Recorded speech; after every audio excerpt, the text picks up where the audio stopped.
Good morning, students. How are you? Fine. Reading newspaper. Reading newspaper is very, very important. Are you reading newspaper every day? Hmm? Please read the newspaper. Try to identify the important topics. And in this current affairs class, also every time I make sure that I simplify the topic and how to approach a topic. That also will be discussed when we will be discussing this topic. So all the bullet points, how to write the answers, also mains related questions, what kind of questions will come, prelims related questions, everything will be here. Okay. So we will be discussing today what topics. There were so many topics. Every week we see that there are many wildlife sanctuaries in news. Then we see the national parks in news. So every time discussing about those national park, because same time repetition happens sometimes, right? Like Manas National Park was in news past week.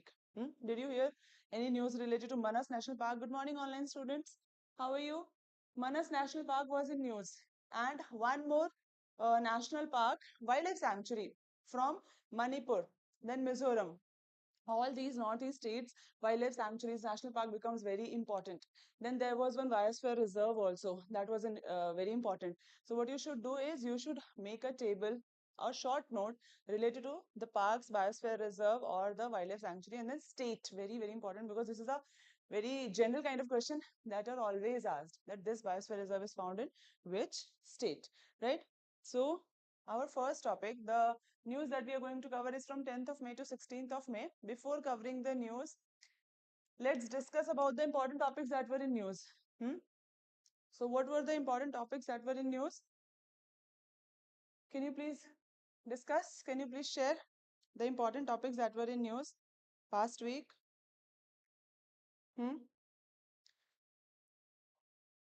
Yes. What is the name?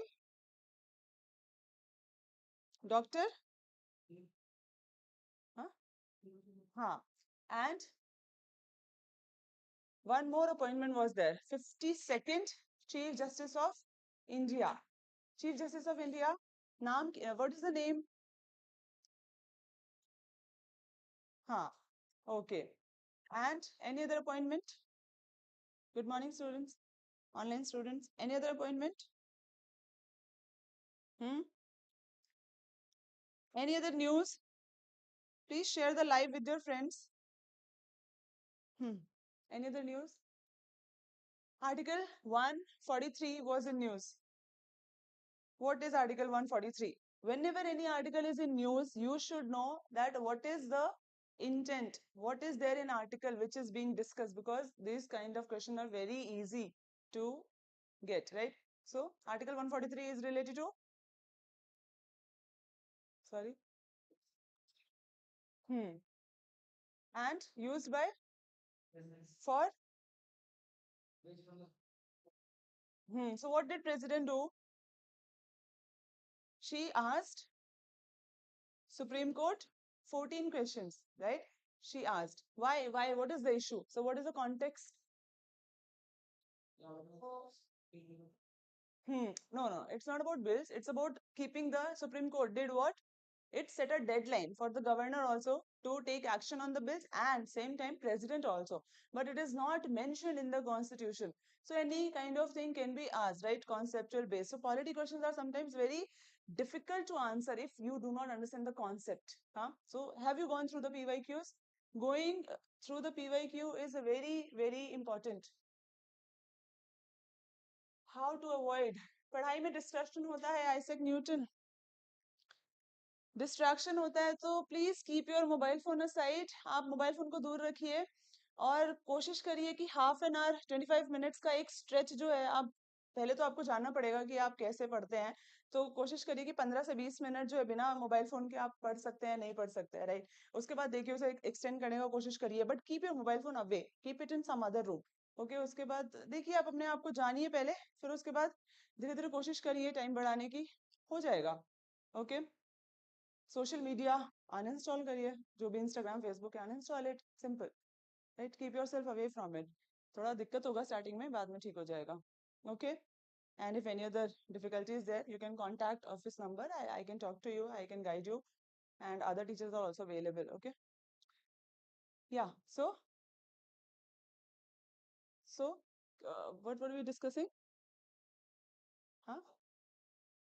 143. Any other thing that was in news? Uh, Important thing? Come on. Because we'll not be discussing every topic here now. Only important things we'll be discussing. Any other thing that was in news? Important development outside India? Hmm? India? Hmm? Yeah. US, Saudi. So between these nations, free trade agreement is going on, right? Same time, exercises are going on. Exercise also, military exercises, defense exercises between other countries. But when it is not related to India, we'll not cover in the class. But if it is related to India, we will cover in class. Okay. And any other thing, science related, any other thing that was there in the news, Niranjana? Did you read current affairs?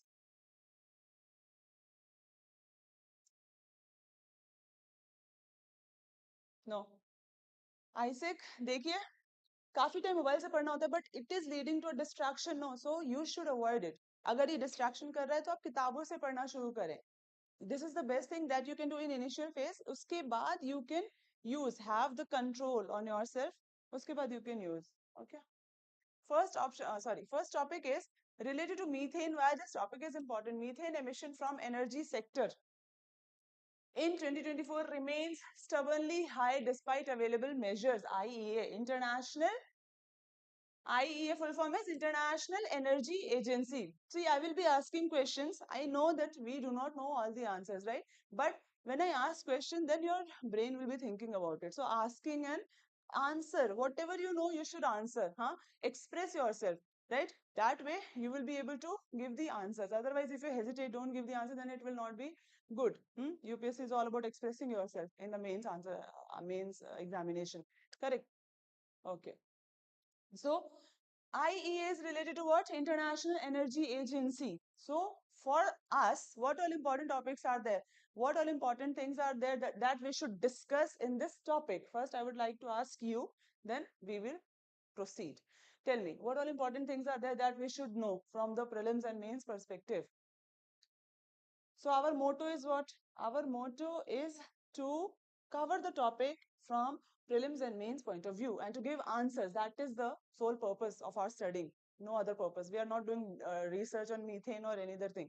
Okay? International organization. No. So this topic, syllabus part. Tell me the syllabus part. Which portion does it match?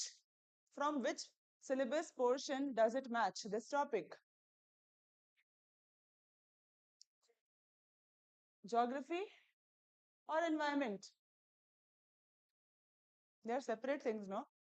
Environment में which subtopic? In environment subtopic, what is written here? That energy sector in 2024 remains stubbornly high.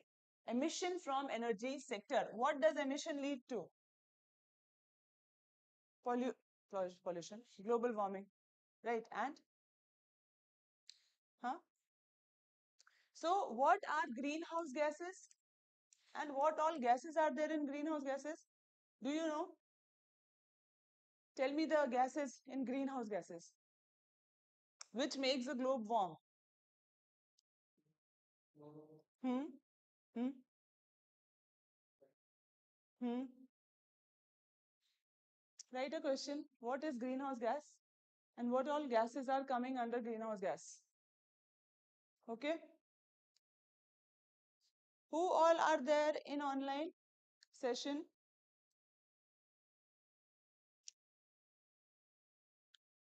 Whenever we talk about emission, what is greenhouse gas? And what all gases come under greenhouse gases? Whenever we talk about emission, so it is related to our environment. We should understand why this thing is important, knowing about this thing, because on greenhouse gases, 2016, I think, question came that what gases are coming under greenhouse gas. And in state PCS examination, also these simple kind of questions are coming. Okay. So this is important related to environment. Next is international organizations, right? Agencies. IEA, International Energy Agency. What is the role of IEA? Now, what this report is saying. So what first we have to understand what is the impact of methane on environment. because it is saying that it is stubbornly high. Last year also, it is about 2024, and this is May month, so this is giving the last year's track. Now 2023 also, methane was very high. Methane emission from these sectors was very high. Who is the largest emitter of methane? Any idea?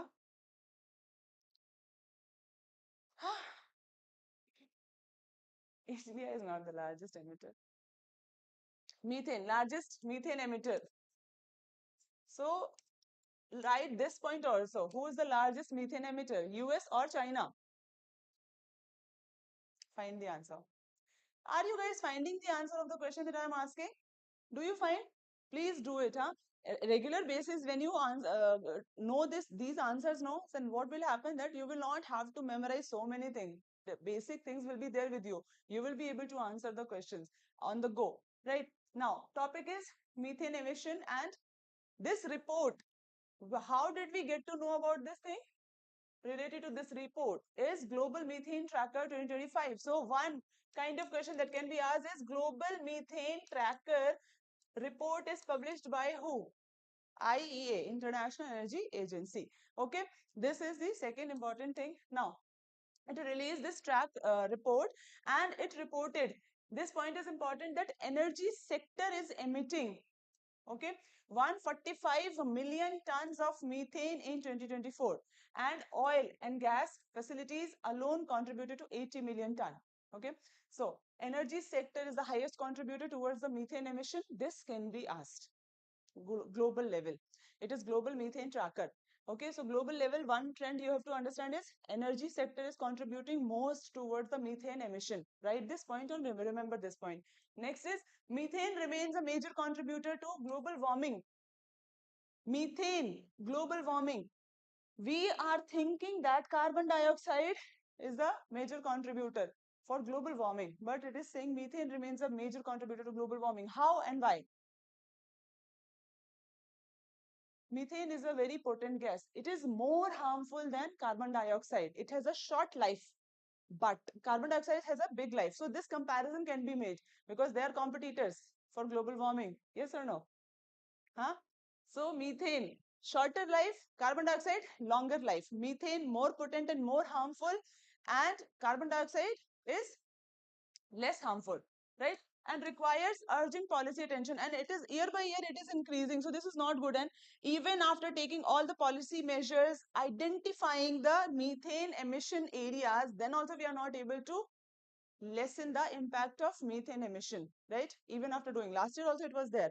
Okay, so we are not able to. So how to do it? IEA is saying that this is also not helpful, the actions that we have taken. Now, characteristic of methane, very important.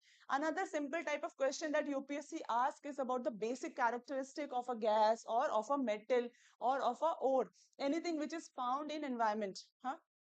So methane is what? A colorless, odorless and highly flammable gas, and it has a global warming potential approximately 80 times more than carbon dioxide. Very important fact. So related to methane, what kind of question can be asked? 2-3 statement based question can be asked, huh? Or comparison between carbon dioxide and methane can be done. Okay, so whenever you cover a topic, why do I give you questions from every topic? Subtopic also I'm giving you, every line, from every line I'm making question. You should know how this ability develops when you go through the PYQ. How many years of PYQ have you gone through? So when you go through the PYQ, 10-year PYQ, then you will understand how the pattern also changed. After 2018, pattern changed, UPSC's pattern changed, and it is keep on changing. So there is a shift. So understand that shift also, and accordingly you have to prepare. Be proactive and be very well prepared. Now, it has a global warming potential 80 times more than the carbon dioxide, and it has a lifespan of 10 years, shorter than CO2, right? But more harmful. And it is responsible for 30%. This is very important data, very important fact related to mains also. 30% of the global temperature rise since the Industrial Revolution. Okay, so whatever global temperature rises there, 30% is contributed by methane. Okay, anthropogenic sources, account for nearly 60% of total emission. Natural resources like wetlands account for the rest. So one more important fact or trend that is it is giving is anthropogenic activities. They are leading to 60% of the total emission of methane. Okay, human activities. Now sources are very important. These numbers are not important. Okay, numbers are not important, but the chronology is important. Like decreasing order or increasing order, that you can understand. Major sources are energy sector. We already know oil operation, natural gas, abundant oil and gas wells. These also are very important contributor, and coal mining. So this is the emission that they are releasing: 40 million ton, 35, 3 and 40 million ton. Now bioenergy and end use energy system. Other major sectors are agriculture and waste. So first is energy sector, which is contributing more. Second is agricultural sector. Next is waste. So these are the three major sources of methane emission at the global level: energy, agriculture and waste, in the decreasing order. Okay. Now India's scenario. What is India's position? So India is among the top 6 methane emitters from fossil fuel operations. Okay, it is in the top 6. It is not the highest emitter. Next is dominant emission in India is coming from agriculture and biomass. Okay, so this you can write that agriculture and biomass are emitting more methane in the environment in India, India specific. Okay, agriculture and biomass. Next is with rising energy demand, methane emission is a growing challenge. Okay. Now, solutions. 70% of fossil fuel related methane emission can be mitigated with existing technologies, and oil and gas sector about 75% can be reduced by doing these activities. Whatever wells were there, abandoned wells, right? They should be taken care of, replacing outdated venting system and leak detection and repair. Wherever the methane is leaking, we have to detect and we have to repair it. Okay. Policy measures. Global. Okay. These are the steps which were taken at the global level. There is this global methane pledge. Very, very important. Global methane pledge. COP26. It was taken in COP26, Conference of Parties 26. And what was the pledge that countries took? Is to aim to reduce global methane emission by 30% by 2030. Easy to remember. 2030 is the target, and 30% emission reduce they have to do. Emission by 30%. Reduce global emission by 30% by 2030. Global Methane Pledge, GMP. Okay, now one more important thing is that many countries are not signing this pledge. Countries like Algeria, countries like, do you think China has signed this thing? Global Methane Pledge? India, what about India? Has India signed this pledge? India. Has India signed Global Methane Pledge? Write this question also. Has India signed the Global Methane Pledge? China. What about China? Okay, China and India. Not writing? Understanding? Okay. Okay, guys. So, this pledge is important, but many countries are not signing it, which makes it difficult to achieve the goal. When countries will not sign, then it will be difficult, right? Next is UNEP's, United Nations Environment Program, International Methane Emission Observatory. It is monitoring and verification, but still actions are not taken. National Action Plan, integration of methane reduction into climate commitment. So every country has to plan something, some measures has to be taken at the national level, like India. What is India doing, right? So this integration should be done to reduce the emission. Now, it is related to what? Science and technology for environmental management, right? Next is how we are using technology for environmental management, energy sector regulation, because energy sector is contributing more. Next is environment and climate change. So this is related to climate change, and climate change is mentioned. Environment and ecology, right? It is mentioned, and environment. Okay. Now mains question. Write this question. This question is very easy to answer, and I have given subpoints also. PDF will be uploaded and you can access the PDF and then write the answer and submit it. Please try to write answers, simple answers also, simple answers. Questions every day, 2-3 questions you should write, and this writing practice will make you very much aware of the things, and easily you will be able to write the answers if you habit it, practice it daily. So methane is a short-lived climate pollutant but a potent one. Discuss the major sources of methane and suggest strategies to reduce its emission, particularly in the energy sector. So we have discussed every part of this question. Yes or no? Major sources we know, and what we have done, strategies to reduce it, and methane, about methane, that it is a short-lived and potent gas, right? So we have to write. What we'll do in this question is how to introduce. So introduction part is given that define methane. This line is given about methane. So we will be discussing about it, defining it and highlighting its role in global warming, contribution of methane. Next is in body part, what we can do is sources. What are the sources? It is asking the major sources, and then the data that we are providing is from global methane tracker. Okay, so what is the authenticity of your information that you're giving? This data you will mention that according to IEA global tracker, methane tracker, these are the findings that energy sector is contributing towards the most, right? And challenges in monitoring and mitigation. Challenges in monitoring and mitigation, what will you do? You will be giving all the example of global methane pledge, right? National action plans according to countries, India, China, you can add. Then second thing is what? UNEP's monitoring and verification system of methane. So these things, when you include in your answers, it gives quality to your answers. The content should be very good. Okay, then only you will be getting the answer.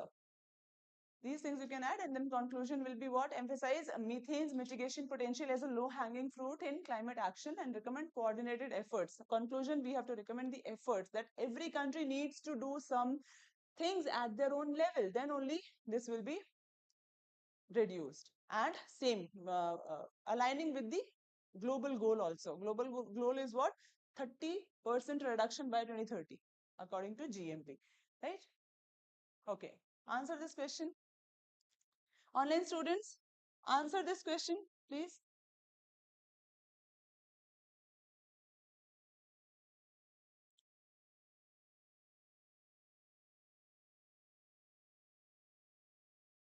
Yes, guys. Hmm? B, first statement. Tell me the first statement. Is it correct or not? Wrong. Has a longer. Huh, wrong. Okay, next.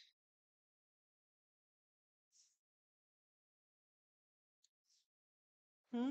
Next is responsible for approximately 30% of the global temperature rise since the Industrial Revolution. Right or wrong? Correct. The statement has been taken. And coal mining is one of the major sources. Correct, right? Very good. Very good attention. So answer is 2 and 3. B. Ayyo.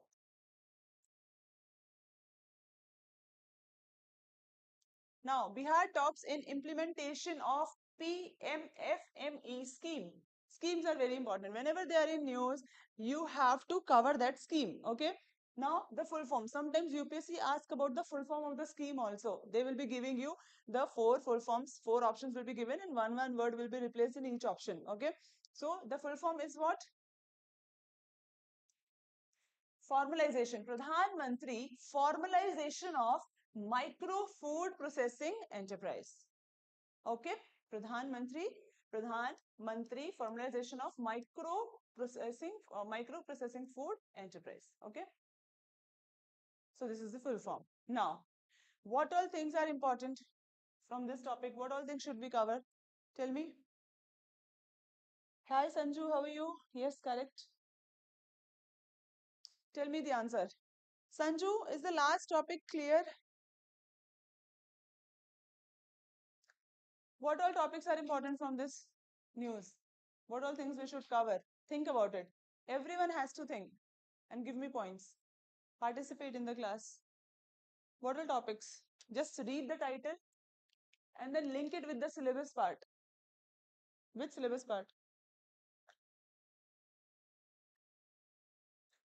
Micro food processing enterprise. Micro food processing enterprise. It is related to what? Food is related to what? Huh? Agriculture? Agriculture. Agriculture is related to farmers, and our government is trying to do what? Double the farmer income. Farmers are not in a good state. Yes or no? Farmer situation. We are seeing that they're dying by suicide, right? So because of natural calamities, also disasters, also because of not getting the available things or loans, what is happening? They are doing different things, right? Their life is distressed. They're not in good condition. So what government is doing? Doubling the farmer income. Doubling the farmer income. This is the focus of the government. And how they will be doubling the farmer income? By different methods. Not only the agriculture, but related to agriculture, other jobs are also there. Other activities are also there, which can be done. Secondary economic activities. So micro food processing. Food processing comes under what? Primary or secondary? Primary. Primary is directly related to agriculture. Secondary is related to industry. So food processing is related to so it is not directly, it is using the raw material as food, food as raw material, right? And this is what micro food processing enterprise scheme in the financial year 2024-25. So the report is related to this scheme. First of all, we have to cover this scheme. Second, economic aspect of this scheme is important, and Bihar is performing good. Matlab employment generation is there, doubling. Bihar is performing means that farmers are getting the benefit. Correct. So we have to understand the scheme first, and then we have to know the economic benefits and other benefits associated with this scheme. So covering scheme is very important. Statement based question can be asked from the scheme related to the duration of the scheme, the budget of the scheme, who are the beneficiaries of the scheme, who are eligible for the scheme. These 4-5 components are very important. Okay. This scheme was launched during COVID times 2020 under the Atmanirbhar package, Atmanirbhar plan of Government of India. Okay. Atmanirbhar plan, you know, na? What is Atmanirbhar? Najia, Atmanirbharta is what? Atma means, see, one more thing I wanted to highlight in the class is, please, government is giving the scheme names in Hindi or Sanskrit, right? If you understand whatever scheme is there, Yuva Bharat, My Yuva Bharat, if you understand, at least try to find the meaning of the schemes or the initiative that are not in English language. What will you do? You will be memorizing that word, and you can exactly use that word in the answers. And if you know about this word meaning, then even after not knowing about the content, at least you can write something, no? My Yuva Bharat. Yuva means youth. Bharat means India. Yuva Bharat. So it is related to youth contribution in the India's development, India's growth story, right? So at least you should try to understand the meaning. Pradhan Mantri formalization, we know. What was I asking? Atmanirbharta. Atma is self, Nirbharta is dependence, self-dependence. So what India is trying to do? India wants to be a developed nation by 2047. Yes or no? Amrit Kal. Amrit Kal is also another word which government is using. If you see the budget and survey, there will be so many things that will be given in Sanskrit or Hindi word. So please understand the meaning of at least those things. It is always good to understand new languages or find the meaning of new languages. For UPSC preparation also it is very important. Okay. So understand the intention of the government and then follow the things, because you will be at the end, you will be serving the government only and people, right? You will be working under the government. Okay. So this is the topic. Atmanirbharta is self-dependence. And if we are self-dependent, we are powerful. Correct? Now, looking at this topic, what does it mean? Pradhan Mantri formalization of micro food processing enterprise means that this micro food processing enterprise, it is not formalized. Formalized means it is not organized. It does not come under the organized sector yet. Like, it is not properly formalized means that every rules and regulations are not taken care in this sector, micro food enterprise sector. That is why this scheme was launched to formalize everything, to take care of the people who are working under the micro food processing units, okay, and to give them the benefits, the protection and everything, okay. So this is the intention behind this thing. Bihar has secured the first position. We already know this thing. And in the financial year 2024-25, this scheme, what is the intention of the scheme? To enhance the performance of food processing sector. See, we have so much of labor associated with different sectors, and our labor is not working in a formalized way, right? They are not given the benefits, security is not there, so for that thing we have to do this thing. Formalization is needed so that everyone is getting the benefit, security is there and things are running properly, particularly focusing on micro food processing unit. So this topic is about food processing sector, and under that micro food processing units, okay. And what is the position of the according to? Yeah. Bihar state is performing good. This is for every state, but Bihar is performing good. Okay. Under this scheme, huh? When it was launched. Okay. Launch date June 29, 2020. Date is not asked. Year is asked. Okay. So feature is 2020. It was launched. Launched by ministry is very important because they give the ministry name. Ministry of Food Processing Units. Hi Asta, how are you? This is related to current affairs, and I think you can watch because many things are discussed in this class. Many different topics are associated, which is relevant for general awareness. So yeah, you can watch. Okay. So launched by Ministry of Food Processing Industries, Government of India. This ministry is important, and food processing related to food processing ministry. Okay. Centrally sponsored scheme, very important. What is a centrally sponsored scheme? So there are two types of scheme. Central sector scheme, which is 100% funded by the central government.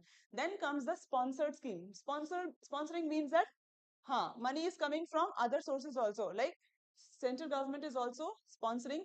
The ratio is 60-40. 60% shared by center, 40% shared by states. And in northeastern states, it is 90 and 10. 10% by the northeastern states and 90% by central government. In some cases, it is 80-20 also. It depends. But in centrally sponsored scheme, one thing is sure that state and center both are participating. Both are giving the contribution. Okay. So this is a centrally sponsored scheme.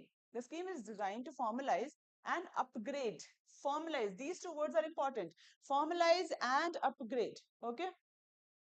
The micro food processing enterprise in the country. This is important. Okay. Now, beneficiaries are who?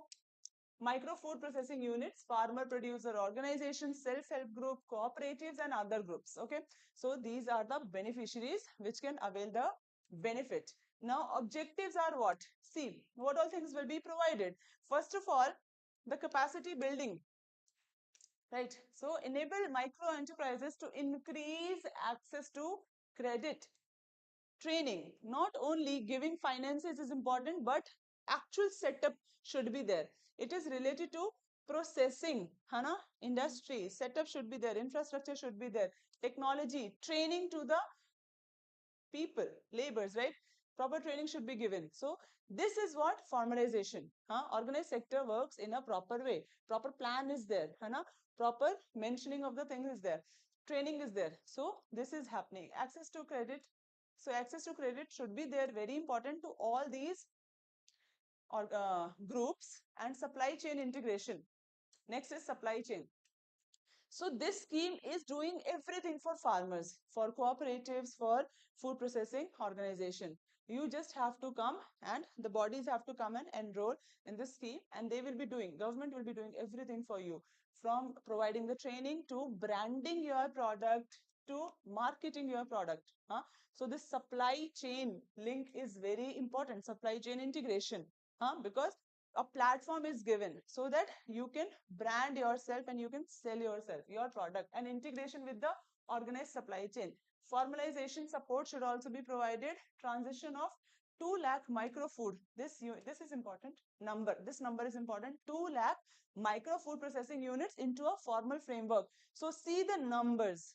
These units are not formalized, and we have to keep them into the formalized sector. Okay, framework. Infrastructure support will be given, very important. Processing, storage, packaging. These are the steps that are done under the food processing thing. Okay, processing facility is there, then storage, then packaging, and then marketing. These will be provided, all the support. Now, institutional strengthening. Support research. Research is also very important. Training is important. Growth of institution in the food processing sector. Now, technical and professional support. So, every support will be provided. Okay. Total outlay. This is important. Okay. Now, the time period 2020 to 25. Okay. Total outlay is 10,000 crore. Total budget is 10,000 crore, and this is the ratio. This is the share of center and state. 60-40 for the union territories with legislature.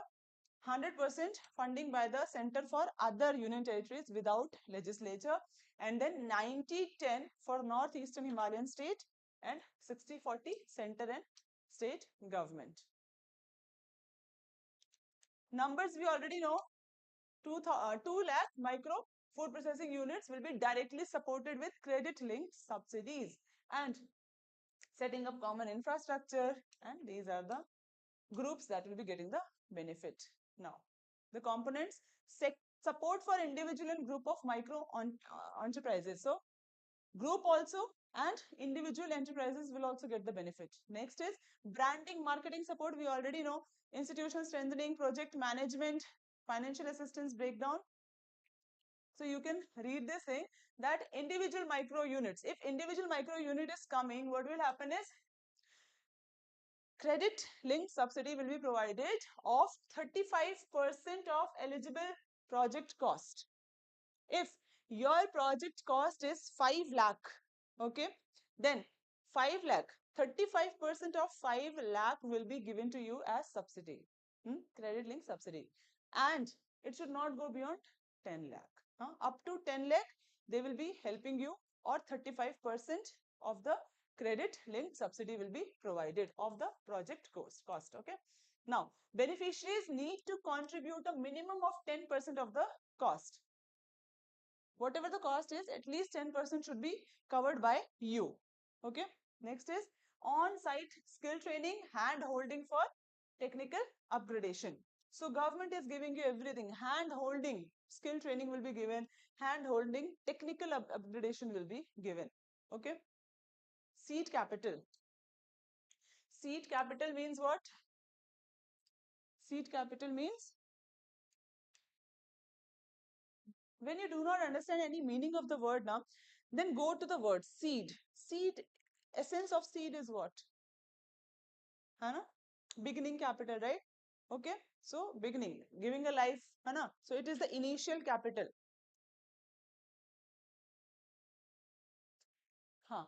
4 lakh per self-help group. So initial capital will be given as 4 lakh self-help group for working capital and tool. Credit linked capital subsidy we already covered. Branding and marketing grant, how much? Up to 50% for groups of these self-help group, cooperative or FPO, skill training and hand-holding support. And very important component is one district, one product. What is one district, one product? Understand the meaning? So this is also an initiative of the government of India that highlighting the highlighting the very important thing, like every district has some unique thing. Hana? Malappuram. What is unique in Malappuram? Hana? Woodwork, right? So their woodwork is very famous. So from there, one district, one product will be woodwork. Calicut, halwa, food, something related to food, right? So that will be highlighted. When we talk about other states, other districts, so their unique thing will be highlighted. So this is the intention behind this one district, one product initiative, that one product should be highlighted from every district, new units, and then worked on that thing. So this framework will also be used in this formalization. Okay, now coming to the relevance of this topic that we discussed, economic impact. Economic impact is very important. So role of micro enterprises in economic growth, job creation and formalization of the sector. How it is economically important. So it is providing the employment also and living opportunities, right? Next is job creation is there. If activities are happening in the economy, economic growth will be there, development will be there, health will also be improving, education, everything associated with the good living condition of the people. Correct? Huh? Money at the hands of people. Now, government scheme is very important for us, related to the examination. Food processing. What is the contribution of the food processing industry to the economy and its role in enhancing income and employment? You can write a short essay of 100 words. Please write this topic. Food processing sector. Contribution of food processing sector to the economy and role in enhancing income and employment. Once you cover this topic, whenever this topic will be in news, you are definitely going to be understanding the topic because you have a idea of the sector, its contribution in economic growth, in employment generation. Okay, food processing sector. So write a short essay, 100-word essay or bullet points also you can write, and please get it checked by me. Okay.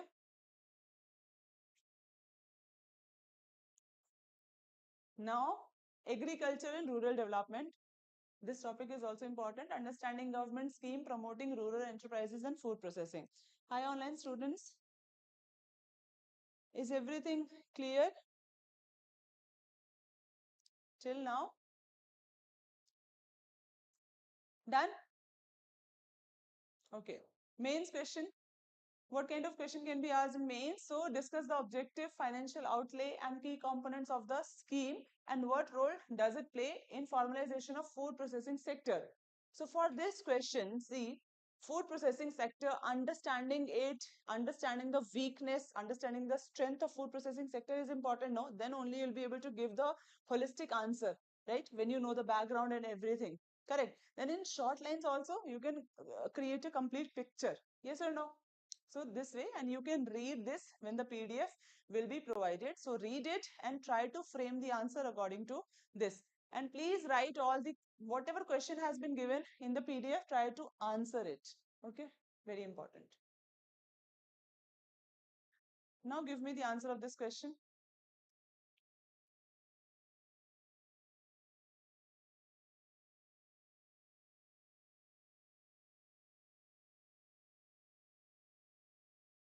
Online students, please give me the answer of this question.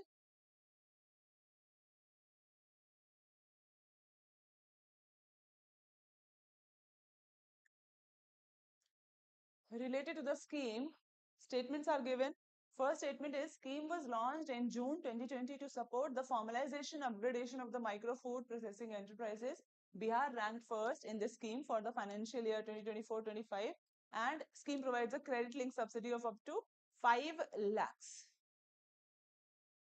So third is not correct.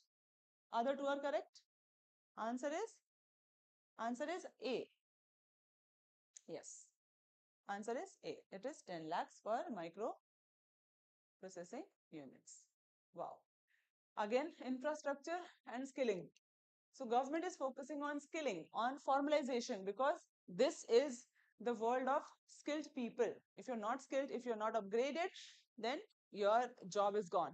Correct? So that is why when AI came, everyone was worried that it will be replacing humans, but AI cannot work without humans, right? But we have to upgrade ourselves. When machines, devices are upgrading and we are degrading, we will not be able to match the potential. So this is related to the National Scheme for Industrial Training Institute, ITIs, and upgradation and setting up of 5 National Center of Excellence for Skilling. National Center of Excellence for Skilling. Okay. PIB. So this is related to vocational education in India. The Union Cabinet, chaired by Prime Minister, has approved National Scheme for Industrial Training Institute. And this upgradation and setting of 5 national excellence will be implemented as a centrally sponsored scheme. This is a PIB article. Every information is given. So this is how you should underline the important part and read it as per announcement under budget. So we know the origination. How did it originate? Budget 2024-25, it was announced. Okay. That is why we are setting up these 5 centers of excellence. Okay. And budget 25-26 also with outlay of 60,000 crore. So in one line only we got the 3 information that budget is 60,000 crore, announcement 2024-25 also, 25-26 also, right? And center share is given and state share. Okay. Next is industry share is also given with co-financing to the extent of 50% of central share by ADB. Okay, very important. Now it becomes more important for us because other organization, international organization or banks are also involved. So ADB and World Bank are also involved. Okay, so now you should understand the relevance of the topic. Okay, let's proceed. Now, this scheme, it is because we see that state share is also there, center share is also there, and others people are also, industry is also participating. So centrally sponsored scheme, 60,000 is the budget outlay, and this is the share of everyone.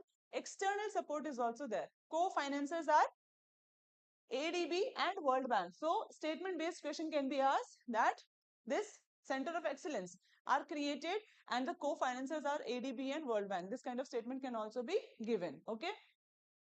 Hi, are you understanding everything? Huh? Your name? Rahim. How are you? Fine? Understanding, no? Okay. Please let me know, huh? If you need the repetition also, repetition of the topic I can do, huh? My speed is okay, no? Okay.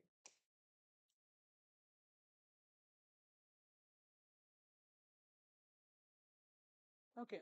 So not only the creation, but modernization also. Modernization will also be there. Modernize 1000 government ITIs into aspirational skill institute, existing ones. We will be modernizing. And hub and spoke model. Hub and spoke model is, there is this hub, and this hub will be leading to the development or the upgradation of other small institutions also, right? So the influence will be coming from here, the learning upgradation. So these will be helping. Hub and spoke model. Establish the excellence institutes in, okay, this is very important. Okay, these cities, Bhubaneswar, Chennai, Hyderabad, Kanpur and Ludhiana. These areas are there where these will be set up and introduce revamped industry aligned traits. Okay, so you can make a mnemonic.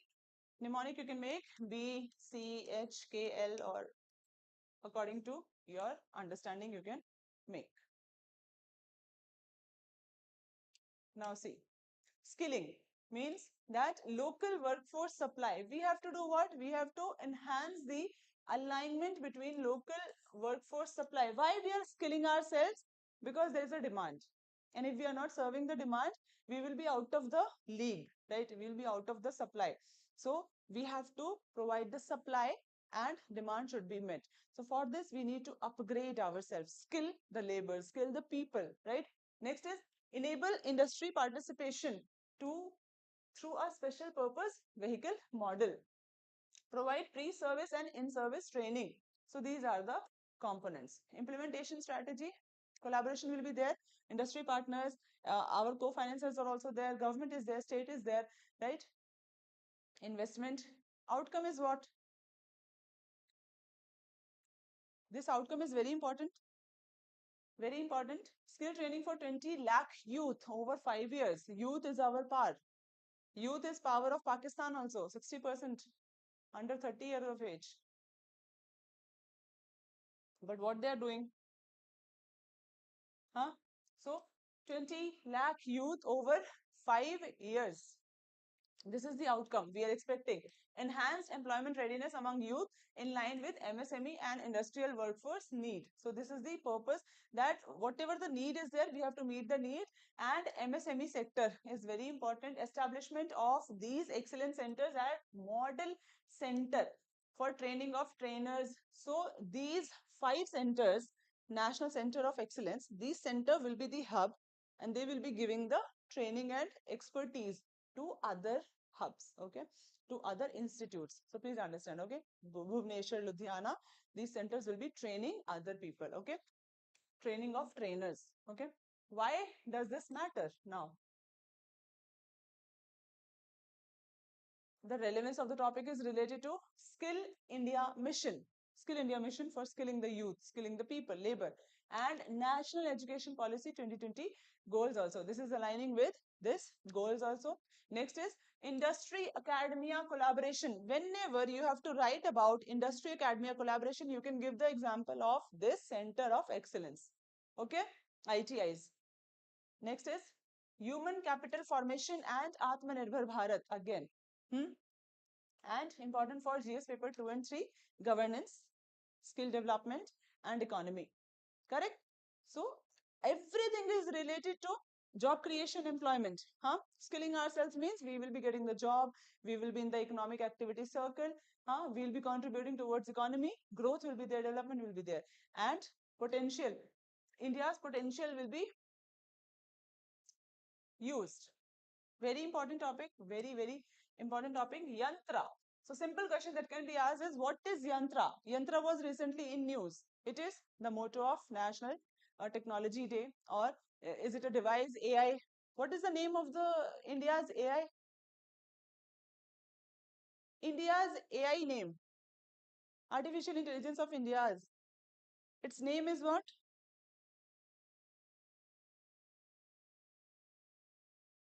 Tell me. DeepSeek. DeepSeek, sorry. DeepSeek. DeepSeek is, huh? And the AI chat GPT is,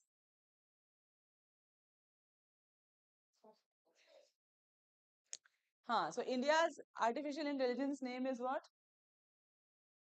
Pata hai? That was in news. How can you not remember this thing? And especially related to Kerala. You know what is the name of the India's AI? क्या है? Ah, this is India's AI name. And why? Because 80% of the work was done in Kochi. 80% of this work, AI's work, was done in Kochi, Adipoli. Okay, Yantra. Yantra is what? This can be asked. Simple question, okay? So, TDB, DST, Technology Development Board of the Department of Science and Technology. This launches theme for National Technology Day 2025. Okay, so National Technology Day, you should remember the date. Very important. National Technology Day, National Youth Day, Women's Day, National Women's Day, everything. Okay, because sometimes these questions can be asked. So Yantra, there is a full form of Yantra. Yantra means what? Yantra means, huh? Machine, device, machine. Yugantar for advancing new technology research and acceleration. Yugantar. Yugantar for advancing new technology research and acceleration. TRA. Technology research acceleration. Okay.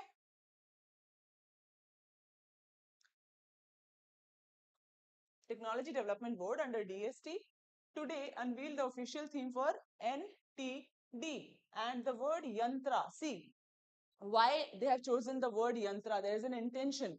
So when you write answers now, whatever word you're using, if it is related to yantra, or you can change it with any other word, the question, whatever the question is asking.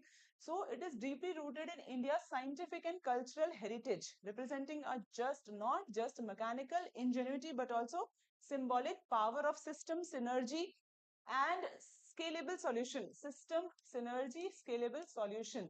PIB article has such a beautiful thing that they will be giving you everything in a very simple, understanding way and very beautiful way also.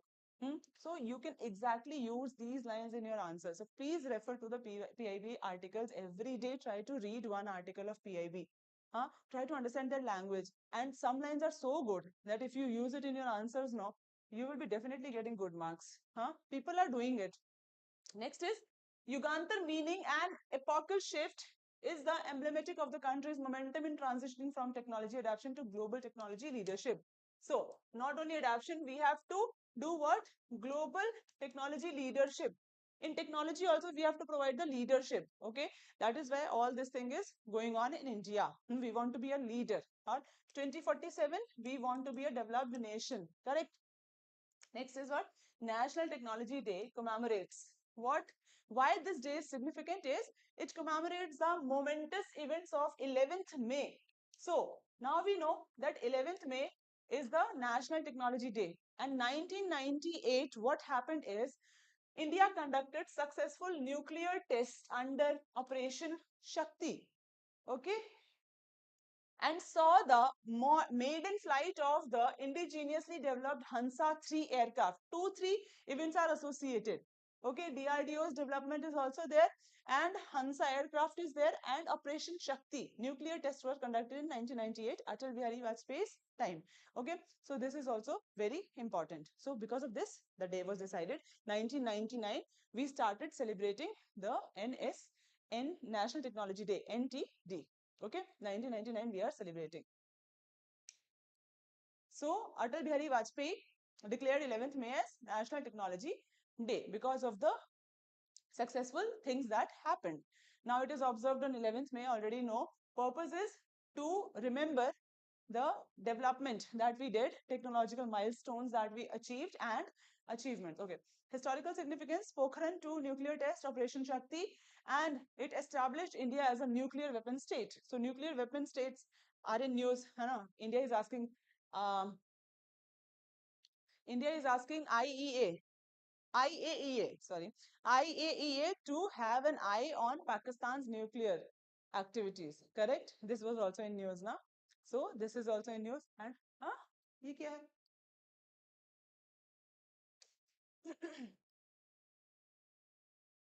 कैसे हुआ? कैसे हुआ?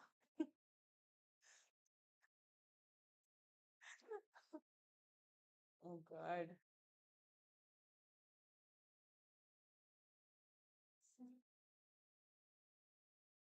What? How?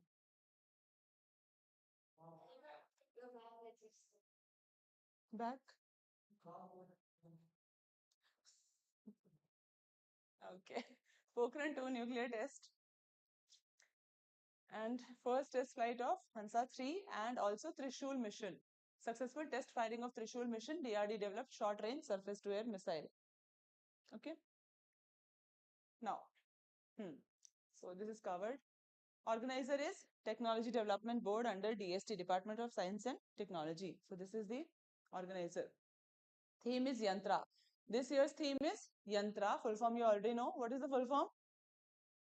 Read it.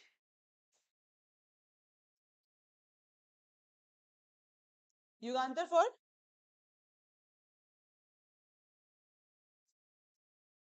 And acceleration. Okay.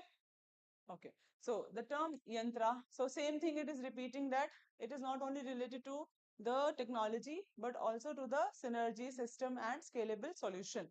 Yugantar means epochal transformation from technology adoption. So we have to not only adopt the technological advancement but also become the leaders, right? Now importance. What is the importance of this topic? Science and technology first of all, right? Second is innovation, strategic technological advancement and defense preparedness, right? And policy initiatives, Make in India, Atmanirbhar Bharat, innovative ecosystem. These all things are associated with this topic. Next is governance and economic development section regarding the role of DST and TDB, how they are helping us in innovating these things, right? What are the initiatives taken by DST, Department of Science and Technology? What it is doing for advancement, for research, for acceleration of technology? Yes or no? So these are the thing, and the emphasis of the government is to become a leader, global leader in everything, technology also, innovation also. Now question, answer is what?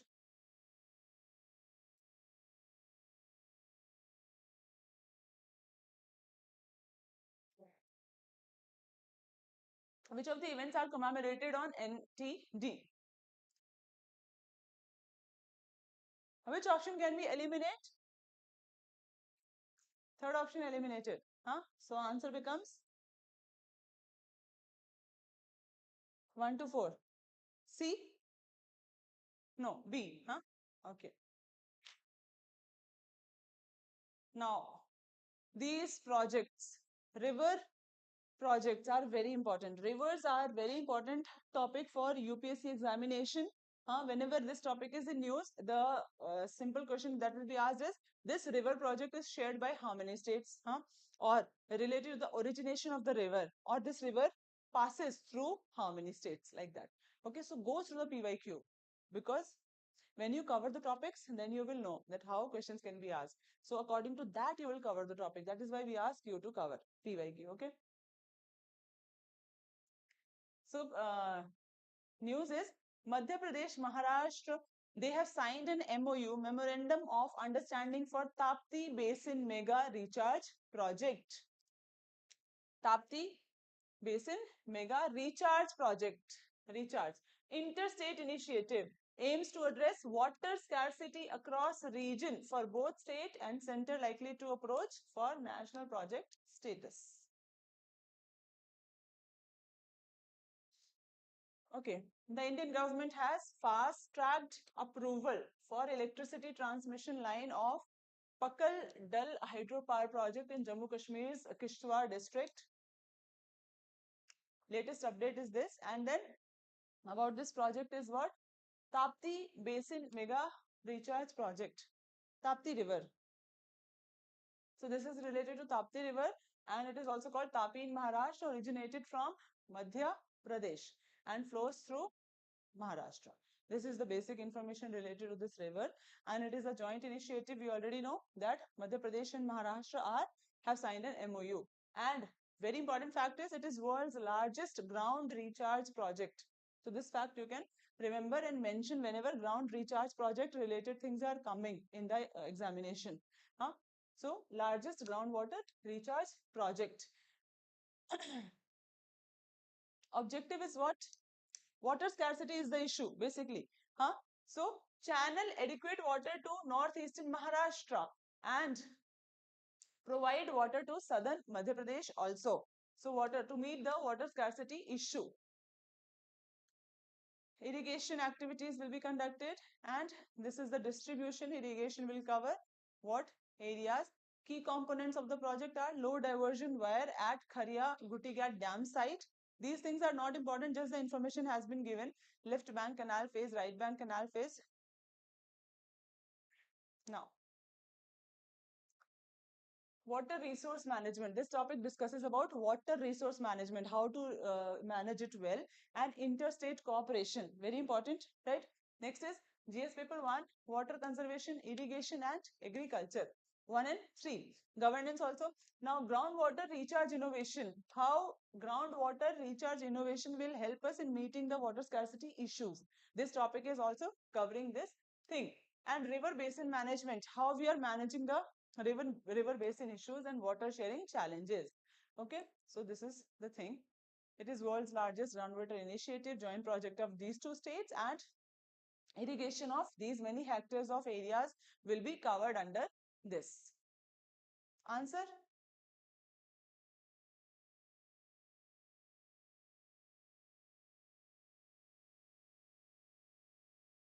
Aims to do what?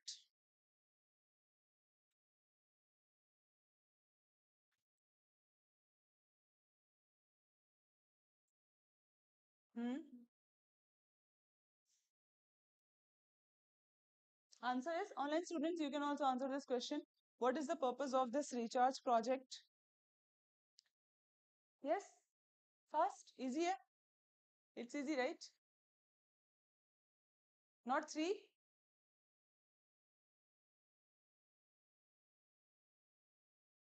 Answer is not given. What is the answer? नहीं है, mention नहीं है, correct है. So water management, irrigation is there. Then drinking water, for drinking water purposes is there. So 1 and 2 only, right? So answer is yes. Very important news, right to know. Okay, so Supreme Court has done what?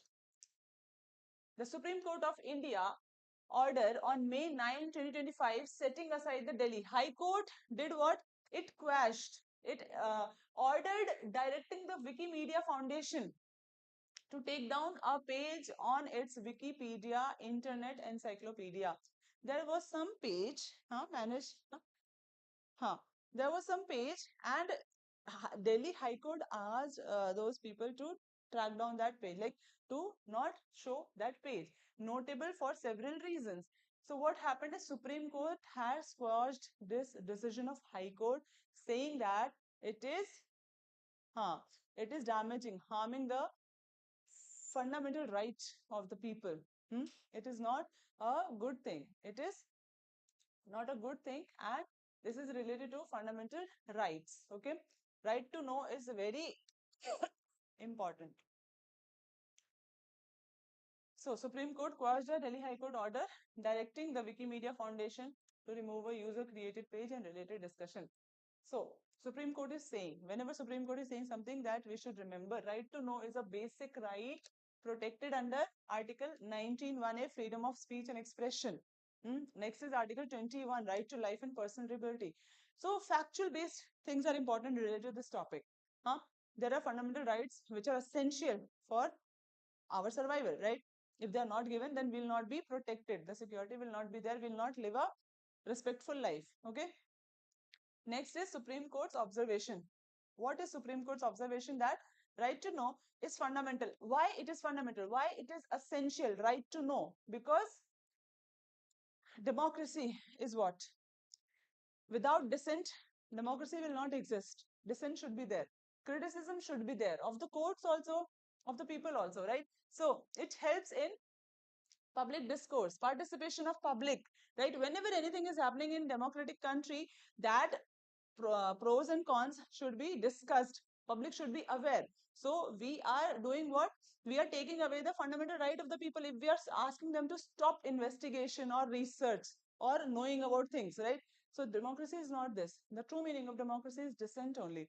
And democratic process, it is harming the democratic process of the country also. So it will not be a true democratic country. Effective access to justice. And next is holding public authorities accountable. Why this is important? Why checking on the people is important? Because then they will be accountable for their actions. Public authorities also. Effective access to justice. So justice will be served only when the questioning power will be there with the people, right? So public discussion and criticism is very important, legitimate, and an important democratic activity. Should not be confused with, not every activity has to be confused with contempt of court or contempt of the public authority, right? Something should be taken in a good way. Constitutional significance. So Article 19(1)(a), what it is? Freedom of speech and expression, very important, and protects the right to express opinion via speech, writing, other media, right to receive information also. So it includes right to receive information, which is government, information about government, authority, public decision making, and court proceeding. Now Article 21. These two articles are in news every year, okay, and 3-4 times they are in news. So right to life and personal liberty. Right to know is implicit here as well, because it empowers. It is not specifically mentioned, but it is included in this right to life, because it ensures that access to justice is there. Participate meaningful in government and live with dignity based on informed decision. If living with dignity does not only mean that you are provided food, home, shelter, everything, but also you have the liberty of knowing things. You are an aware citizen, right? So this also implies that thing. Now, there was one more case in news, right to marry. This case was in news. Is it a part of right to life and personal dignity? Right to marry the person of your choice. Right to marry. Is it mentioned in the constitution? No. Right? So, is it a implicitly, is it included in right to life and personal liberty? Right to marry. Right. There was one more right in news. Right to digital access. So what article? Will it come under? Because see, our constitution is called as a living document. Constitution of India is a living document. Why? It keeps on evolving. Huh? Modification should be there. Ours is not rigid. Ours is flexible, and it is a living document. The needs and aspiration of the people should be taken care in mind, right? So it keeps on evolving, keeps on changing, and it is the demand. It is the need of the hour. If constitution is not taking care of every aspect, the development or the changing needs of the society, then it will be of no use. So right to digital access, this digital India is there, digitalization of the processes are there. So why it is important to keep this thing also under fundamental right?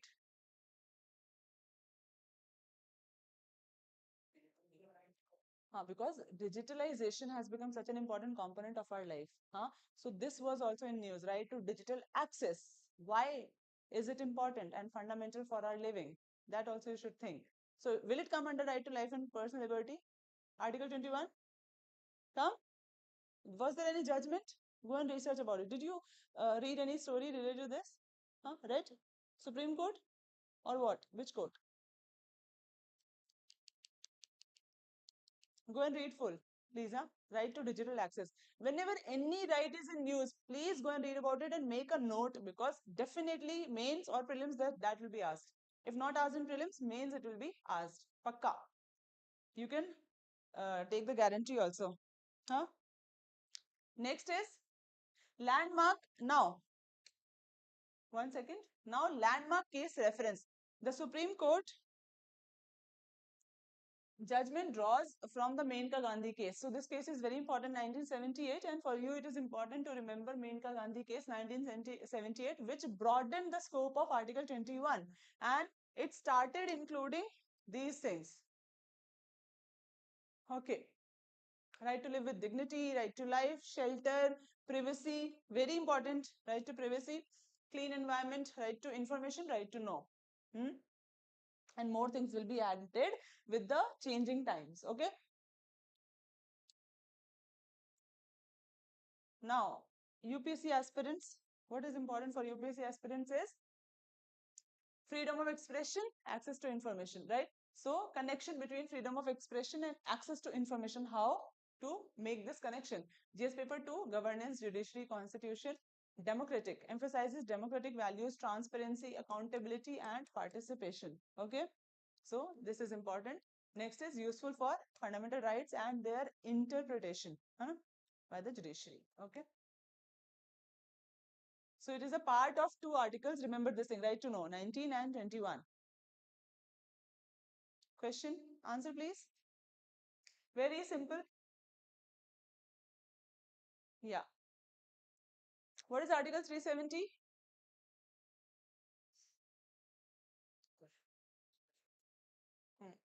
Yeah. Okay. Now, Miss World 2025. This is not important for us, but related to this, what is important is the places that they have visited. That is very important area of UPSC. Buddha Vanam. Buddha Vanam on Buddha Purnima. So these contestants visited Buddha Vanam on Buddha Purnima. So Buddha is very important for us, UPSC, because UPSC, it is important. Okay. Now, it showcases the importance of Buddhist heritage on a global stage. These participants are for 22 countries. Okay. 22 participants are there from different countries, and India also.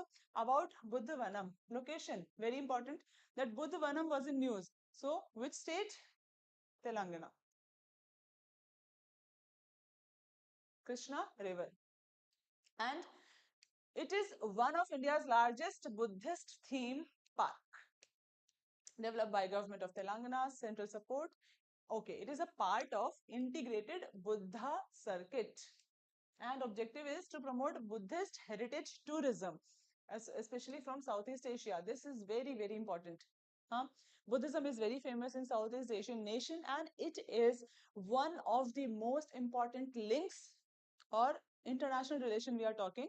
So in context to international relation, this is one of the important cultural links that is helping us strengthening the bond with other Southeast Asian nations. Okay, Buddhism.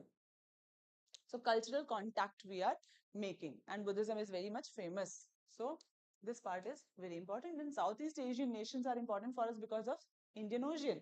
Indian Ocean, what is happening? China is making its presence in Indian Ocean, doing different things to do what? Undermine India's efforts or India's position at the global level.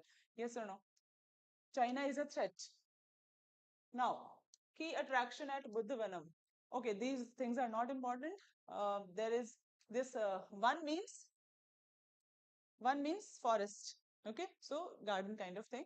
And Jatka Park is also there. Dhyan Vanam means meditation area. A tranquil meditation zone. Dhyan is meditation. Stupa Vanam. There is a place for stupas also. Stupas, you know what is a stupa? Stupa. Stupa is this. Okay, a place where Buddha's relics are kept. Huh? Things associated with Buddha are kept, like things used by Buddha. His slipper will be there, his gems or things associated with him, clothes or his body, whatever things is remaining, his ashes, right? So these things are kept in the stupas. So there are different kinds of stupas also. Votive stupas are there, means small stupas. Okay. So these stupa vanam is also there. Mahastup with intricate carving and symbolic architecture includes a virtual hanging sky, lotus petal. Okay. Heritage museum is also there. Now, Nagarjuna Konda area. What is the historical context of this thing? So, this is located adjacent to Buddhavanam, Nagarjuna Konda. Its earlier name was Sri Parvata Vijaypuri, and it was the capital of Ikshvaku dynasty, 3rd century CE. Now, named after Acharya Nagarjuna. So, this place is closely associated with this Buddhavanam. So, that is why we are covering this area also. Nagarjuna Konda and Madhyamika philosopher.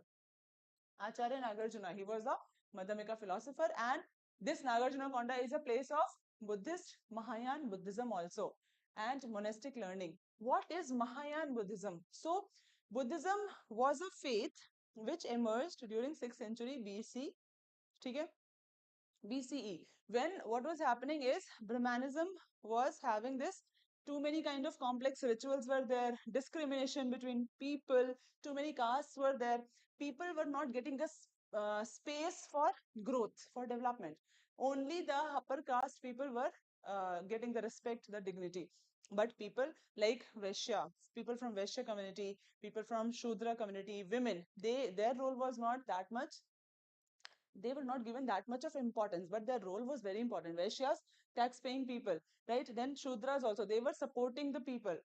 They were serving their life for the upper caste people. Women also, they were not giving that much of dignity and respect. So Buddhism came, and Brahmanism was full of complex rituals and sacrifices, and so many things were there. Same time, language that Brahmins were using was Sanskrit.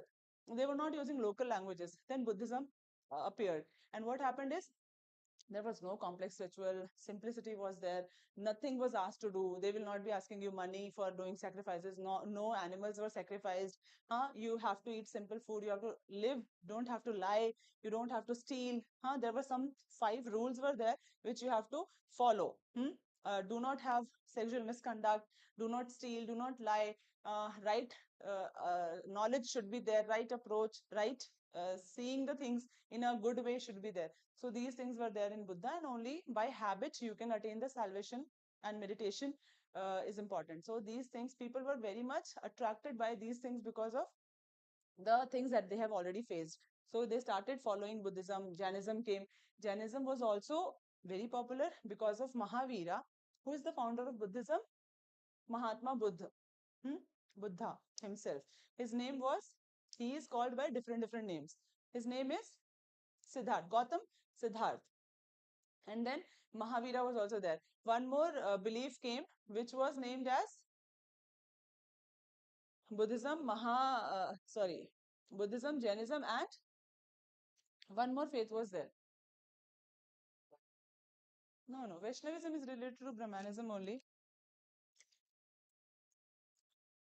So these faiths came because people were not happy currently in Buddhism and Brahmanism, and this gave a very good relief in the life of the people, and they started adopting Buddhism, right? And this Buddhism and Jainism led to reformation in the Brahmanism also, because of the things that were associated that people were not liking. So Brahmanism also started reforming itself. Okay, Mahayana Buddhism is what? When Buddha died, there was division in Buddhism. Hmm? Two forms of Buddhism existed: Hinayan, which is having roots in the original teachings of Buddha, and Mahayana Buddhism, which is a modified version of Buddhism in which there are Brahmanical elements also. Like they were using Sanskrit language also, but Buddha did not use Sanskrit language. He was talking to people directly in their own language, local language, which also made Buddhism very popular. Buddha was such a wise and intellectual man. He gained nirvana and salvation also. So he understood that what is the problem that people are facing, and he tried to give them solution in their own way. There are so many Jatka stories associated with Buddha's life, and every problem he was solving in the person's perspective only. So they were able to relate to the things. So he was talking in local language. But Mahayana Buddhism used Sanskrit also. They were accepting gifts also. All the things that were associated with the original Buddha's teaching were not followed by Mahayana Buddhism. They worship Buddha as God. Hinayan Buddhism people, there are two sects. Okay, Hinayan Buddhists do not worship Buddha as God. They see Buddha as teacher, right, as a person only. And Mahayana people see him as a God. Mahayana Buddhists do not work for salvation, right? Their getting nirvana is not the ultimate thing. They help other people. There are bodhisattvas who help other people in gaining the nirvana, and after everyone gains nirvana, they will be working for their nirvana. So bodhisattvas are like pandits. Pandits also mediator, right? So in Hinayan Buddhism, original Buddhism, there is no mediator. You have to directly contact with the your universe and whatever energy is there. Buddha did not believe in God. Jainism also did not believe in God. Buddha was silent about God. He rejected the caste system. He rejected the authority of Vedas. We were following Vedas, right? So all these elements were not associated with Buddhism and Jainism. That is why it became popular. Very new life, new different kind of things were happening in the world during that time. Later Vedic age. So it was a time of second urbanization. First urbanization happened in Harappan civilization, right? Second urbanization happened in 6th century BCE when Buddhism and Jainism were there. Later Vedic age, second urbanization.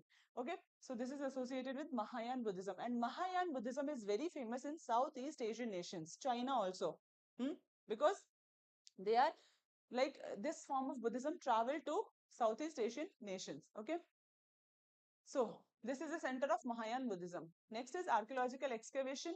So from this place, how do we get to know about this thing that Mahayana Buddhism was there, Mahastup place and other things? That Mahastup was recovered from this place. Votive stupas we have found, chaityas.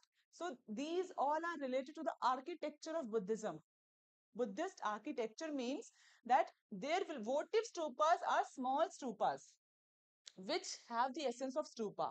Okay, small stupas. Like small temples are there, na? Figures are there, na? Temple figures like that. Okay. Now, Mahastup is like a bigger stup. Chaityas are praying halls.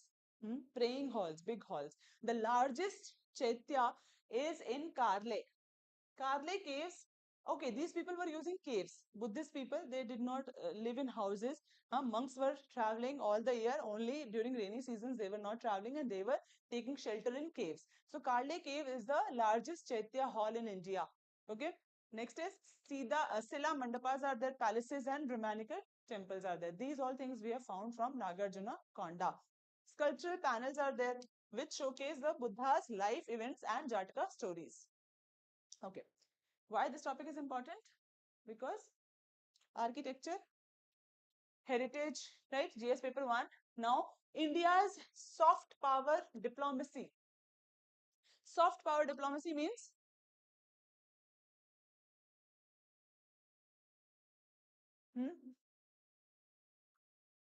soft power diplomacy. Exact meaning of this is what? Right? What is soft power diplomacy? Write this question. What is soft power diplomacy? Whenever you do not understand any term, any word, Please find the answer for the term and word. Okay. Being a UPSC aspirant, you should have a very good responsibility of knowing the exact thing. Do not go here and there. Vagueness should not be there. Exactly the meaning you should know. If you're not knowing, then gone. Okay. So India is using its cultural outreach, its culture as a soft power diplomacy, binding different countries with India. And examples are Buddhism, archaeological site, and heritage tourism, understanding Buddhist art and iconography. Okay. So this is the thing associated with the topic. Now question. Buddha Vanam. Very easy. Give me the answer, online students. Give me the answer of this question.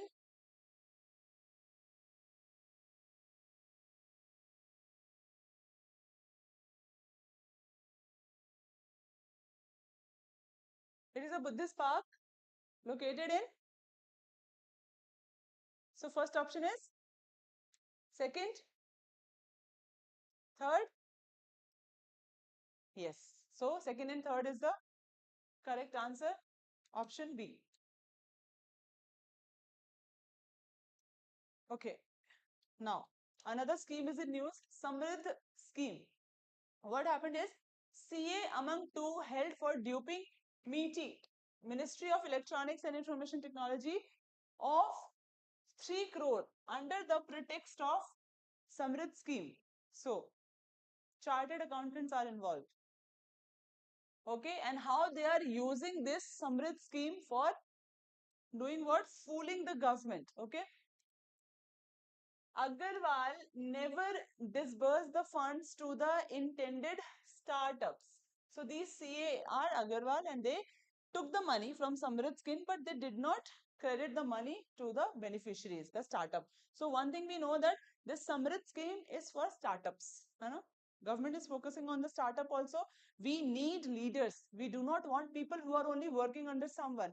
We need entrepreneurs. We need startups, right? Innovation, then only the innovation will come. Then only our expertise on some important issues will be going at the global level, right? Samrit scheme, understanding this scheme is important. Okay, so 2 chartered accountants were arrested for defrauding the Ministry of Electronics and IT of over 300 crore under Samrit scheme. Okay, Samrit scheme full form is what? Startup Accelerator of MeitY for product innovation. See, with startup, innovation is important, development and growth. Huh? So these words go hand in hand. Startup, innovation, development, growth.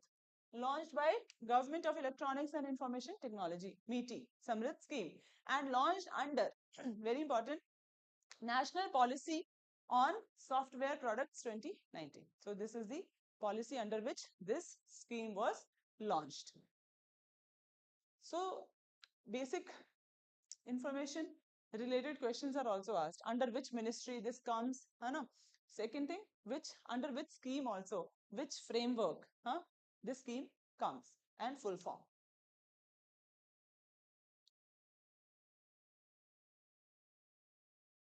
So S stands for startup, A stands for acceleration, M for MeitY, and then innovation, development and growth. Objectives are what? We already saw. It will be working on development, innovation and acceleration. So accelerate the early stage IT, information technology startup. So we have to accelerate the growth by supporting and funding these startups. Okay. And scale up customer connection, investor connection and global market linkages. So these connections we will be providing to the startups so that they can work, they can develop. Okay. Customer connection is very important. So platform has to be provided, investor connection so that they can get money, and then global connection. Okay. Funding and implementation, startup investment up to 40 lakh per startup. One startup will be getting 40 lakh rupees via accelerator and matching fund. They must match MeitY's funding.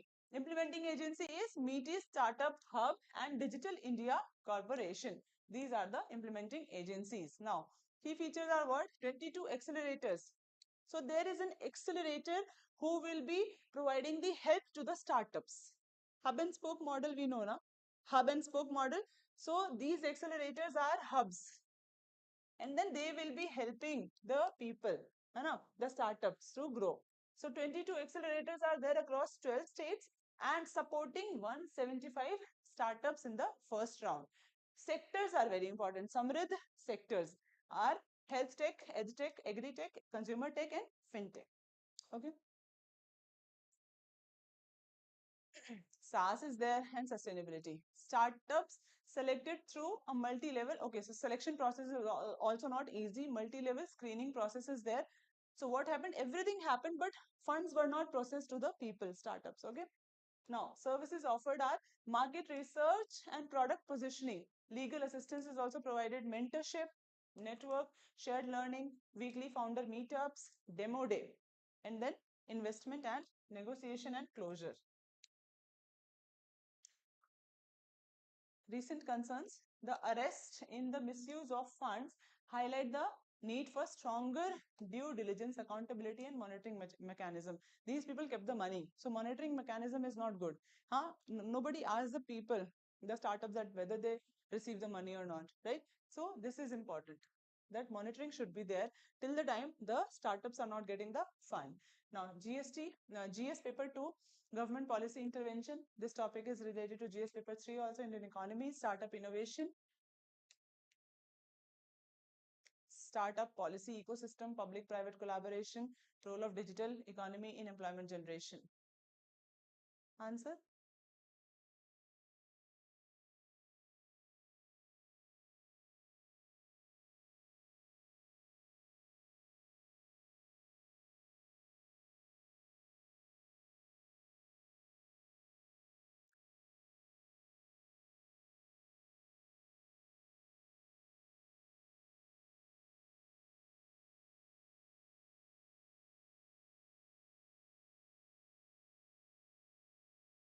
My birthday is on 6th of July, so you can come on 6th of July and wish me happy birthday. Today is not my birthday. Thank you. Anyway, okay. Yeah, answer.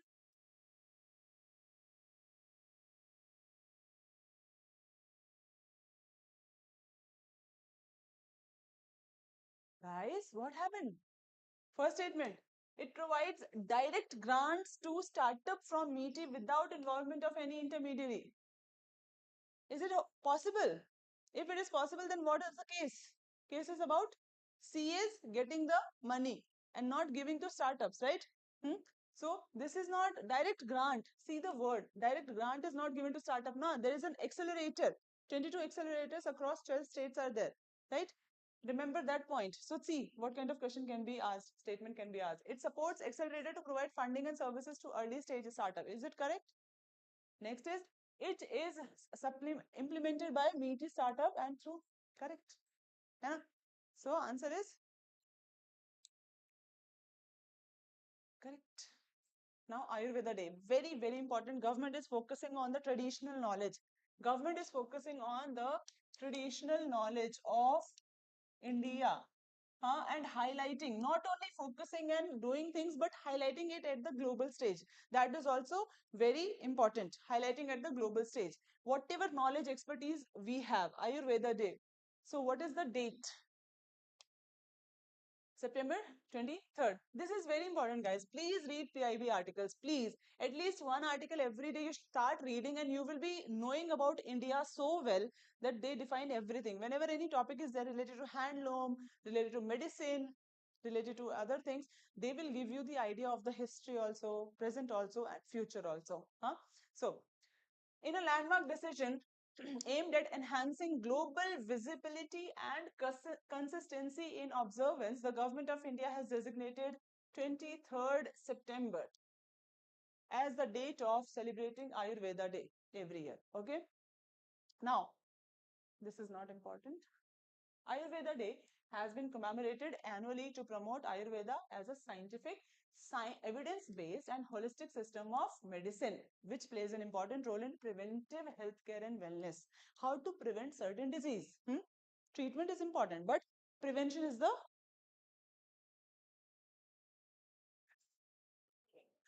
prevention is better than cure. Correct. So Ayurveda is preventive wellness treatment. Huh? It is better to prevent. COVID also we did the same. No, that we were trying to prevent, avoid that disease, like prevent that disease. Huh? So it coincided. Dhanteras. It coincided with Dhanteras, a festival observed in Hindu month of Kartik, and the ministry also noted that, okay, Dhanteras ke baare mein we will not read. The chosen date coincides with the autumnal equinox, a day when day and night are equal. So this 23rd September is the day when day and night are equal. That is why it has been kept on that day, because we also have to align ourselves. Our health, our mind, everything should be in the same state, same level. The event symbolizes balance in nature, perfectly aligning with Ayurvedic philosophy. Okay, so this article you can read. We will cover the important topics. So this will be celebrated from 2025 onwards, September 23rd. Why 23rd? Autumnal equinox event is there. Autumnal equinox event is there, which is day and night are equal. Okay, nearly equal. And this cosmic balance symbolizes core Ayurvedic philosophy. What is that philosophy? That body, mind, and spirit should be aligning and in harmony. They are in harmony. Equilibrium, equilibrium in nature mirrors Ayurveda's focus on balance. Okay. What is the meaning? See again, understand the meaning. Ayurveda. Ayu means age and Veda we know, knowledge, science of life. Okay. So understand the science of life and then take measures. Huh? Have that kind of habit which will prevent you from diseases, huh? Every day. So there is one mission called life. Sorry. Life mission is there.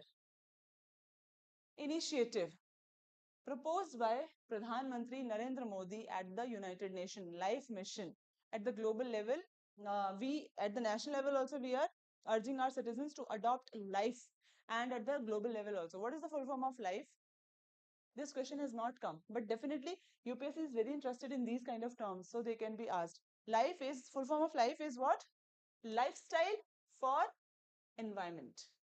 LI stands for lifestyle, F stands for and E stands for environment. So that kind of lifestyle we should have, that minimum damage we are doing to the environment. So if we start living like this, definitely our impact on environment footprints will be less, and damaging the environment will be less. So same like this, if you have a good habit, every day you're leading a good happy life, then the disease will not be there. Correct? So comprehensive holistic health system integrating medicine, lifestyle and spiritual philosophy. Ayurveda is this. Medicine is also there, lifestyle and spiritual philosophy. Three branches of Ayurveda are there: Nar, Sattva and Vriksha. So these are Sanskrit words: human health, animal well-being, Sattva, and Vriksha means plant. Structure and practice, preventive cares are there, curative measures are also there: diet, physiotherapy, panchakarma, herbal, mineral medicines, and then legal recognition. Ayurveda has been formally recognized under the IMC Act 1971, along with Unani and Siddha system. So there are different systems. Traditional knowledge system in India. Core principle of Ayurveda is what? Tridosh balance. Tridosh theory is there, that there should be balance among Vat, Pitta and Kapha. Then only we will be living a life, sustainable life. Air, ether, fire and water, and earth and water. Next is 7 dhatus are there: Ras, Rakt, Mams, Meda, Asthi and Majja and Shukra. 3 malas are there. Malas mean waste product. Mal, urine. Then mal is feces and urine is mutra and sweda is sweat. Health and disease. So what to do? Balance dosha, dhatu and malas. So for health you have to balance what? Dosha, dhatu and malas, and disease imbalance among these components. This topic is related to Indian heritage and culture, traditional knowledge, then traditional system of medicine and promotion of Ayush. This is also important. And science and tech, how we are integrating this traditional knowledge in the science, technology, and then highlighting this thing. Okay. Answer?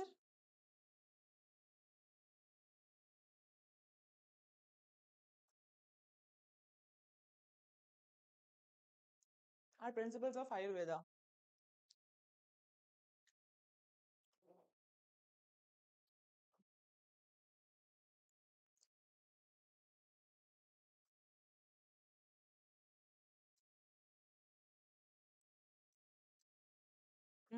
Genetically modified. Did we study about genetically modified? Huh? So easily you can get the answer. If second option is not there, eliminate. What is the answer? Correct. If one thing you know, है ना? So if very difficult question is there and you do not know the answer, definitely some scope will be there for finding the answer like this. Huh? So you know genetically modified thing is not there. So definitely it is wrong. Okay. Mera Yuva Bharat. This is a body under the government, autonomous body, to recruit volunteers for disaster management training. So our youth, they can be used at different levels. Youth is our part, right? So why not to integrate them in every way possible? Huh? Government is talking about youth to make them Yuva Setu. Youth is our Yuva Setu. Setu means bridge. Okay. Sorry, spelling is wrong. Okay. Sometimes I forget the spelling. Okay. Bridge. Yuva is youth. Yuva Setu. So use Yuva, youth, as a bridging thing between different components or for development and growth of the country. So Mera Yuva Bharat, this body is trying to recruit volunteers for disaster management training, which is very important. Correct? An autonomous body. This Mera Yuva Bharat is a body under Ministry of Youth Affairs, and this is civil defense volunteering system. Okay, so about Mera Yuva Bharat, autonomous body, Department of Youth Affairs, Ministry of Youth Affairs and Sports. And what is the intention of this ministry, this body? To empower youth and enable youth-led development across India. So this is the intention of our government also. Youth-led development. Micro enterprises also, food processing also, if we can utilize youth, disaster management also, culture also, to help them, to make them understand about the value of cultural knowledge of India or about the culture of India, and then utilizing them. Okay. Now, this tourism also, religious tourism and other tourism. Key objective is what? Transform youth from passive recipient to active drivers of national development. Very important. They have to be active drivers. Change should come from them. Startup also. We are trying to attract yuvas. Huh? Act as a technology powered mechanism for youth development and civic engagement. Equitable access to youth opportunities across government programs. Now, what is the definition of youth? Who is a youth? Huh? Are you coming under youth? You? You? You? You? Okay. What about me? Tell me. Yes? Do I come under youth? What is my age? Do you know? On live, I'm not telling you.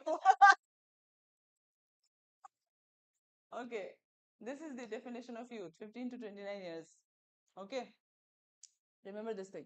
So youth age 15 to 29 as per National Youth Policy. So National Youth Policy gives you this definition that all people who are 15 to 29, they will be called as youth. Okay. I am not under youth. Okay, guys. So adolescent specific program. This is related to beneficiaries aged 10 to 19 years. So these are the two beneficiaries who will be involved in this program. 10 to 19 and then 15 to 29. Now, again, important thing is what? My Bharat portal, a phygital platform. Phygital platform. My Bharat portal is there. Phygital platform means physical and digital. This word you can use. Phygital platform. So, combines on-ground participation also, physical participation and digital engagement also. Okay. Phygital means physical participation and digital participation also. Okay, so this is the platform, My Yuva Bharat platform website they have given. And what are the opportunities under this? So, My Bharat, Yuva Bharat is providing events and campaigns also, volunteering with police, ministries, youth development and skilling programs. So this is the work of My Yuva Bharat body. Okay, so they are totally focusing on youth. Now, disaster management linkage, recent development. So they want civil defense volunteers and they will be providing the training to these people so that they will be helping us in preparedness, in response, in relief operation. Okay, and alliance with government, community-based disaster risk reduction. So this will be aligning with this intention of government of a community-based risk reduction thing also. Okay. Now this topic is related to GS paper 2, 3 and essay interview also. This can be asked. If you are a youth, they will be asking you, what is the role of youth in economic development, in disaster? What role can you provide? What contribution you can provide in the country? Disaster resilience, right? Nation building. Prelims question, answer. Online students, please answer this question.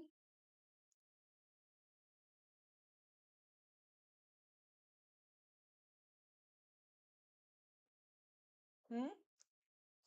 A, only two. It function under, okay, skill development nahi hai.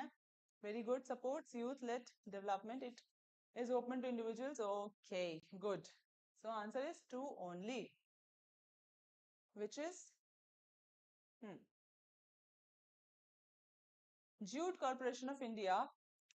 Very, very important. Jute Corporation of India increases MSP to stop distress sale. So this topic is important and it is related to, again, associated with, please tell me. Huh? Yes, agriculture and then farmers, right? What will be the impact of this move? Very simple and general question. What will be the impact? Huh? Huh? So they are asking not to go to any middleman. You should not go directly. Come to us, huh? And directly get the benefit. Uh, Okay, somewhere it is mentioned. Okay, JCI officials said that they are using Indian Space Research Organization technology to upgrade the working of the industry. Okay, so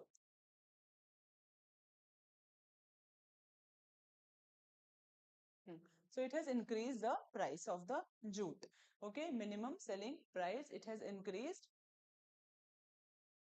Okay, per quintal for 25-26 crop year to prevent the distress sale by farmers and ensure fair return. We have to take care of our farmer because now also many people are involved in agriculture. Yes or no? Major contribution is coming from services sector, but more people are employed in agricultural sector. Remember this fact. Okay. Now, about this JCI, it is very important to understand Jute Corporation of India. Their establishment is in 1971. It is a central public sector undertaking and Ministry of Textile. Under Ministry of Textile, it works, Government of India. Now, what is the mandate? To act as a price support agency. Jute Corporation of India is an agency for price support for raw jute mesta procurement at MSP. Okay, minimum support price. What is the core objective? Saving the farmers from middlemen. Yes or no? Okay. Next is provide price stability in the market, right? And then promote sustainable livelihood for jute growers. If we are not taking care of their things, then that production will not be increasing, that development, the increase in area will not be there. That many things are associated with that thing. This is very important. Major jute producing states.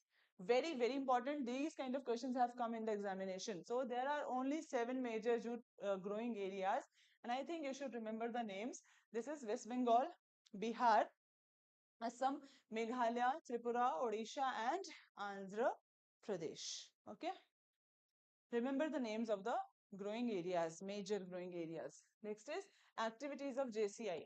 What it does, MSP, procurement, operation, commercial operations, importing, exporting jute fiber, finished jute products, and export of jute products. So export of jute product is also coming under JCI. Okay, through marketing and partnership, every role is very important. Importing also of jute fibers, importing, and finished jute product, JCI is responsible. Recent development, there is a hike in MSP, and yeah, who is giving the recommendation? This body is very important. Commission for Agriculture Costs and Prices. Very, very important. It was earlier called as Agriculture Commission. Okay. Recommendation is given by CSCP, this body. Okay. So simple question that was asked in 2015, I think, that who recommends the MSP for the different agricultural produce? CACP. Okay. GS paper 3, agriculture. GS paper 2, government policies intervention, and role of MSP in ensuring rural prosperity, importance of jute in sustainable packaging. What is the prospect of jute? How we can utilize jute and how we can scale up the jute products or the produce, right? Now, question.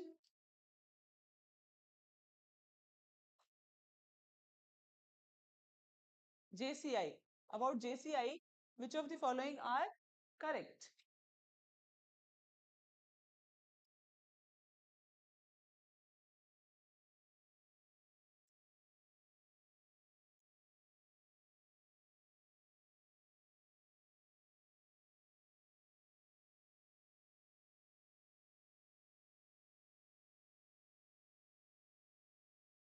Yes, give me the answer. First is Jute Corporation of India, Ministry of Agriculture. Correct? Huh? Yes, yes, yes. Tell me. Confused. Students are confused. Yes, Najia. Is it Ministry of Agriculture? Hmm. Yeah. Jute. JCI comes under? Okay, you guys are confused, so leave this option. Next is, it procures raw jute, mesta at MSP without any quantitative limit. Responsible for promoting the export of jute goods. है ना? Exporting. Promoting the export. Correct. So, answer is, what is the answer? 2 and 3. Why not 1? Because Ministry of Textiles, Government of India, not Ministry of Agriculture. Okay, jute, textile, production, the finished products, right? So it is related to textile. Jute. Say, what do we make from jute? Bags are there, many things are there, clothes are there, right? So textile, it will come under textile. Please remember, not agriculture.